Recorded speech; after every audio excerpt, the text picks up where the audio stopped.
হাঁসগুলো যা তুমি দেখছো সব কটা পিৎজা কর্নারের ডেলিভারি বয়েসের। এদেরকে দেখে তোমার মনে কোনো প্রশ্ন আসছে না নাকি? নবীন ব্যাস দরজা ধাক্কা মেরে যাচ্ছিল, কিন্তু দরজা খোলার জন্য বাইরে কেউ ছিলই না। তারপর সুমিত্রা নিজেই বলতে শুরু করে দেয়।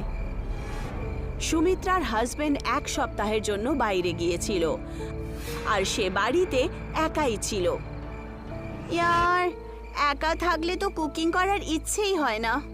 পিৎজা অর্ডার করে দিই। সে পিৎজা কর্নারে ফোন করে পিৎজা অর্ডার করে দেয়। অর্ধেক ঘন্টা পর তার ডোরবেল বাজে।